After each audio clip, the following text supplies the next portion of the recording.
Assalamualaikum, apa kabarnya semua? Semoga sehat selalu buat kita semua. Bagi yang sudah like, komen, dan subscribe channel kita semoga diberikan kelancaran rezeki dan kebahagiaan selalu.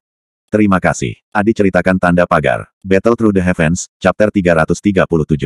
Chapter 337, Pertarungan Intens. Ini akan menyenangkan sekarang. Merasakan tanah terbuka yang tiba-tiba menjadi sunyi, Jia Xingtian menatap armor Doqi di tubuh Xiao Yan yang samar-samar memancarkan cahaya berwarna hijau. Wajahnya terkejut dan takjub. Armor ini hanya dalam bentuk bayi, tetapi terlepas dari bagaimana seseorang menaruhnya, bisa memanggilnya berarti orang itu sudah memasuki kelas Dadoshi. Merefleksikan apa yang dilihatnya dari titik ini, ternyata jarak antara kekuatan Xiao Yan dan Nalan Yanran tidak terlalu besar. Hal yang membuat Jia Xingtian terkejut adalah bagaimana anak kecil dari klan Xiao ini, yang tidak memiliki dukungan kuat di belakangnya, bisa dengan cepat mengejar Nalan Yanran dalam 3 tahun yang singkat ini. Orang harus tahu bahwa di belakang Nalan Yanran ada makhluk besar yang dikenal sebagai Misty Cloud Sect yang merawatnya dan memberikan dukungan. Anak muda ini bukanlah orang yang sederhana. Jia Xingtian dan Fama bertukar pandang satu sama lain. Keduanya bisa melihat emosi ini di mata yang lain. Di sisi lain, wajah Nalan Jie yang baru saja rileks sesaat, sekali lagi menegang. Matanya menatap tajam ke armor Doqi di tubuh Xiao Yan. Beberapa saat kemudian, dia akhirnya menghela nafas panjang. Dia perlahan menutup matanya dan ekspresi wajahnya menunjukkan kepahitan. Kali ini, Nalan Jie benar-benar merasa menyesal. Dia menyesal tidak menghentikan Nalan Yanran saat itu. Jika Nalan Yanran tidak membuat seluruh masalah untuk membatalkan pertunangan, orang muda yang mengandalkan dirinya sendiri saat dia berubah menjadi Dadoshi yang kuat dari orang yang tidak berguna dalam 3 tahun yang singkat akan menjadi menantu yang merupakan klan Nalan, akan sangat puas dengan. Di masa lalu, Nalan Jie sangat marah dengan tindakan Nalan Yanran yang membatalkan pertunangan karena dia sangat sombong. Perjanjian yang dia dan kakek Xiao Yan buat adalah sesuatu yang dia rasakan penghinaan setelah dia memutuskannya. Jika bukan karena alasan ini, siapa yang mau membiarkan cucunya sendiri yang luar biasa menikah dengan tuan muda klan Xiao yang hanyalah orang yang tidak berguna saat itu. Sekarang, bagaimanapun, pemuda yang telah mengungkapkan ujung tajamnya di depan Nalan Jie menyebabkan Nalan Jie dengan jelas melihat potensi menakutkan yang terkandung dalam tubuh mantan. Nilai yang bisa dibawa oleh potensi seperti itu di masa depan jauh melebihi batas yang bisa dibayangkan Nalan Jie. Dia jelas mengerti bahwa tidak ada faksi besar seperti Misty Cloud Sect yang mendukung Xiao Yan dari belakang. Dan bahkan tanpa dukungan seperti itu dari belakang, Xiao Yan, bagaimanapun, masih bisa dengan cepat mengejar kecepatan Nalan Yanran dalam waktu 3 tahun. Bakat pelatihan semacam ini hanya bisa dijelaskan dengan satu kata, mengerikan. Oleh karena itu, hanya pada saat inilah Nalan Jie benar-benar merasakan betapa besar kerugian yang diderita klan Nalan melalui tindakan impulsif Nalan Yanran saat itu. Seorang Dadoshi yang bahkan belum berusia 20 tahun. Siapa yang bisa menjamin sejauh mana dia akan tumbuh setelah beberapa tahun? Seorang Dao cukup untuk mendukung seluruh klan Nalan. Jika Xiao Yan mencapai kelas ini di masa depan, siapa yang bisa menjamin bahwa kekuatan klan Xiao tidak akan tiba-tiba melonjak? Bahkan mungkin mencapai titik mengancam 3 klan besar. Saat dia memikirkan konsekuensi serius itu, kepahitan di wajah Nalan Jie semakin pekat. Beberapa saat kemudian, dia membuka matanya dan sekali lagi menghela nafas. Tiba-tiba, dia tampak jauh lebih tua. Xiao Ling, kamu memiliki cucu yang baik. Di sampingnya, Mu Chen dan beberapa kepala fraksi yang berbeda menatap ekspresi pahit Nalan Jie. Meskipun mereka cukup bijaksana untuk tidak menusuk luka orang lain, mereka tidak bisa menahan diri untuk tidak menertawakan hati mereka. Karena Nalan Yanran, hubungan antara klan Nalan dan Misty Cloud Sect semakin dekat. Hal ini menyebabkan banyak kelompok di ibu kota menjadi sedikit takut. Kehilangan klan Nalan adalah sesuatu yang membuat banyak orang senang melihatnya. Di platform batu di samping tanah terbuka, 10 orang tua berjubah putih terkejut sampai mereka bingung saat mereka melihat baju besi Doqi yang tiba-tiba dipanggil Xiao Yan. Beberapa saat kemudian, mereka berangsur pulih. Mereka bertukar pandang satu sama lain sementara ekspresi serius muncul di wajah mereka untuk pertama kalinya. Melihat situasi saat ini, tampaknya mereka sangat meremehkan orang yang pernah menjadi sampah klan Xiao ini. Elder pertama, ini, seorang pria tua berjubah putih sedikit mengernyit saat dia berbisik. Kita lihat saja, tidak banyak perubahan di wajah Yun Leng. Dia dengan lembut melambaikan tangannya dan menekan kekhawatiran beberapa tetua lainnya. Tatapannya tertuju pada punggung kurus pemuda di alun-alun dan perlahan berbicara, meskipun kekuatannya telah melebihi ekspektasi saya, masih ada celah antara dia dan Nalan Yanran. Selain itu, teknik Dao yang dipraktikkan Nalan Yanran semuanya adalah yang canggih di Misty Cloud Sect kami. Dalam hal ini, saya ragu bahwa anak kecil tanpa nama itu bisa dibandingkan dengannya. Petik 2. Mari kita tonton dengan tenang. Tatapan Yun Leng berhenti di tanah terbuka. Wajahnya tenang, tapi tangan yang dimasukkan ke dalam lengan bajunya terkepal erat. Dia tampaknya merasakan semacam ketidaknyamanan. Di tanah terbuka, tatapan Nalan Yanran menyapu tubuh Xiao Yan. Ketidakpedulian di wajah cantiknya akhirnya kesulitan menyembunyikan keterkejutannya kali ini. Meskipun dia tidak meremehkan bakat pelatihan Xiao Yan, dia tidak pernah berpikir bahwa Xiao Yan benar-benar bisa langsung melompat ke kelas Dadoshi dari seseorang yang bahkan bukan Doshi dalam waktu 3 tahun. Kecepatan pelatihan semacam ini adalah sesuatu yang Nalan Yanran, yang mendapat bantuan dari Misty Cloud Sect dan Pil King Gu He, tidak bisa tidak merasa tertegun.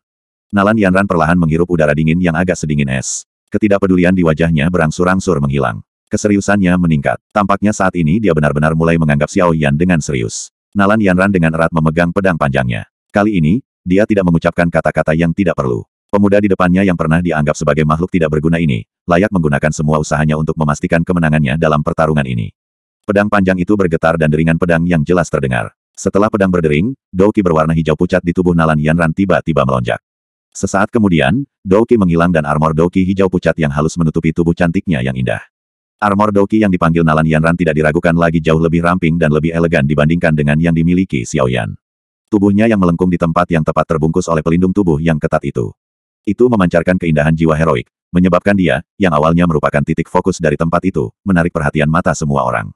Meskipun warna kedua baju besi douki mereka serupa, baju besi douki Nalan Yanran jelas jauh lebih halus jika seseorang membandingkan penampilan luar mereka. Di sisi lain, Xiao Yan tampak sedikit kasar. Dari sini, orang bisa melihat bahwa meskipun mereka berdua adalah dadoshi, masih ada celah di antara kekuatan mereka. Douki yang kuat melonjak maju dalam jalur ki Nalan Yanran seperti sungai yang mengalir. Dia dengan lembut mengangkat matanya yang cantik dan ujung kakinya tiba-tiba menekan dengan lembut ke tanah. Tubuhnya berubah menjadi sinar cahaya, dan dia mengambil inisiatif untuk memulai serangannya pada Xiao Yan saat semua orang menyaksikan. Jarak antara mereka berdua hanya 10 meter. Untuk kecepatan Nalan Yanran, ini adalah sesuatu yang bisa ditutupi dalam beberapa detik.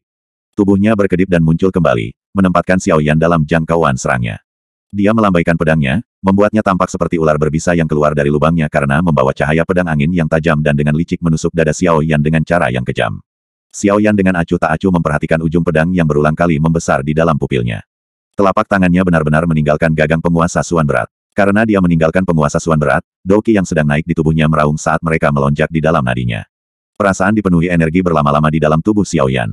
Ketika zat berwarna hijau pucat, yang seperti angin berputar kecil yang menutupi pedang, hendak mencapai tempat setengah kaki dari dada Xiao Yan, dia akhirnya bergerak. Dia dengan kasar menendang penguasa Suan berat yang dimasukkan di depannya. Tubuhnya bergerak setengah meter ke kiri dan dengan tangkas menghindari serangan agresif Nalan Yanran.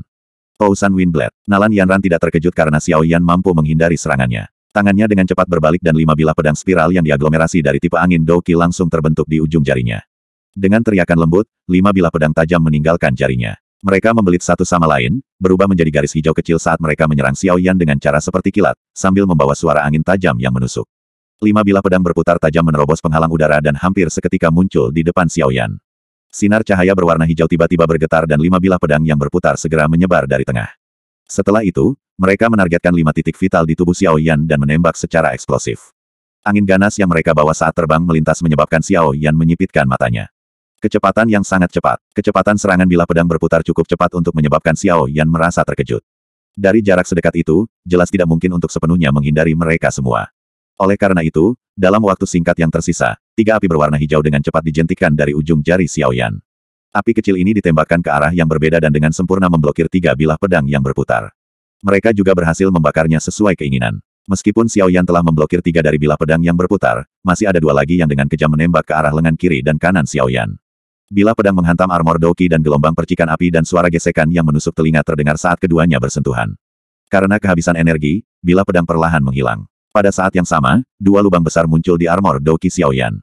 Meskipun lubang ini secara bertahap diperbaiki oleh douki, samar-samar masih bisa melihat beberapa jejak darah darinya. Tampaknya serangan ini menyebabkan Xiao Yan menerima beberapa luka luar.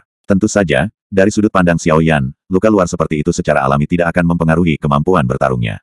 Oleh karena itu, kaki kirinya tiba-tiba menginjak tanah dengan keras setelah menahan serangan tajam yang dilepaskan oleh lawannya ini.